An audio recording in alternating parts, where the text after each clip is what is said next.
Hey,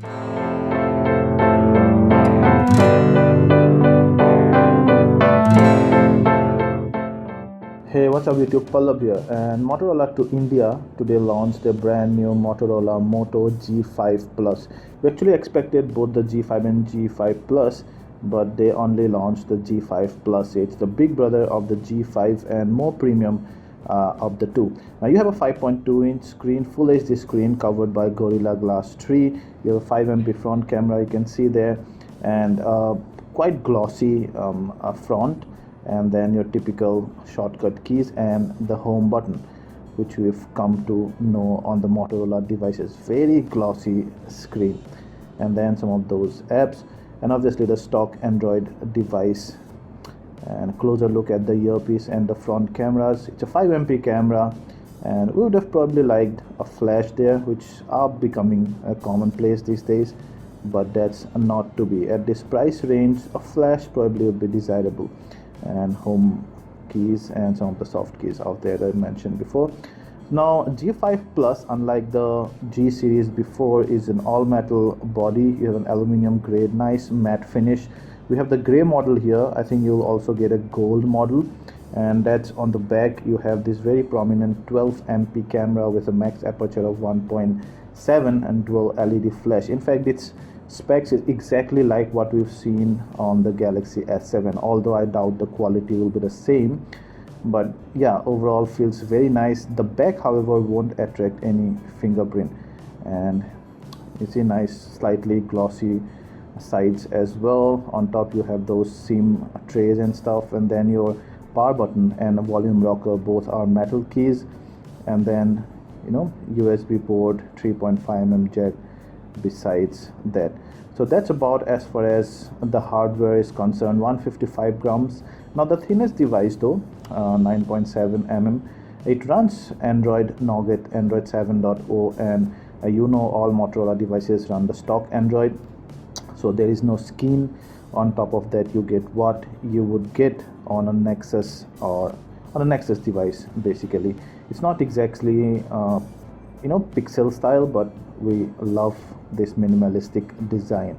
Some of those displays, and I like the white of the displays. It's not one of those yellowish kind. It's pretty true white, and those are some of those quick motion features there. Swipe to shrink screen and chop twice to flashlight. They have been there with the Motorola devices from before. The UI feels quite snappy, thanks to the Snapdragon 625 chipset, 2 GHz. It will come in a 3GB variant and a 4GB variant, and we are going through the settings. You can see here we have the 4GB 32GB version, and out of that you can see 2.19 GB is used, and about just over 24.5 GB is available in the 32 GB version. And yeah, let's go and check out the about phone, and as I told you before, Android 7.0 there. So as always, Motorola promised one of the fastest Android updates, so you can be sure of the quicker Android updates, because they do not need to add any skin typically. And then let's check out the memory. So the 32 GB has a 3 GB of RAM, 4 GB of RAM, so out of that 1.2 GB is used. The 16 GB model will have 3 GB of RAM. Now let's take a look at the phone, and this could be one of the USPs of this device, that 12MP rear camera in particular. The UI is very simplistic, but not like some of the older Motorola devices. Now you have things in the UI and don't have to drag them out. It's not totally clean like some of the Motorola devices before, but still at the same time quite minimalistic and very fast. You can see fast to acquire focus. You have the self timer, the flash, and the HDR mode on the left, and then you have the shooting modes and the shutter button, and the button to toggle between front and rear camera there. You can drag up or down to zoom, but remember it's a digital zoom, so I suppose you should not do that anyway.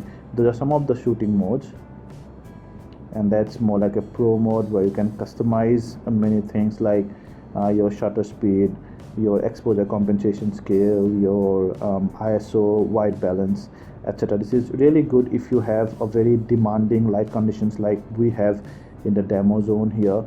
Then you might have to take things matters into your own hand. This mode is for that. There's some other mode as well. This is the panorama. And what else do we have? That's the video, of course. And one of the good things about this phone is that it records 4K UHD video. Although we do not know the time limit, we'll have to check that. Those are some of those other settings, and you can manually adjust the exposure and the focus points. Let's check out the front camera. The 5MP front camera is nothing much to write home about. Actually, it's quite modest, but still, even with the front camera, you have this pro mode, or like customizable mode, which is a good touch up there, but you would have really loved the flash here. Yeah, so overall at first look the G5 Plus looks really good. It looks very premium, stock Android, and also comes with a decent chipset and RAM and storage as well. Now it will be available exclusively on Flipkart very shortly for $14.99 for the 3GB plus 16GB version, and $16,999 for the 4GB and 32GB version. I would have again like a 4GB plus 64GB version, but that's what it is. Thank you.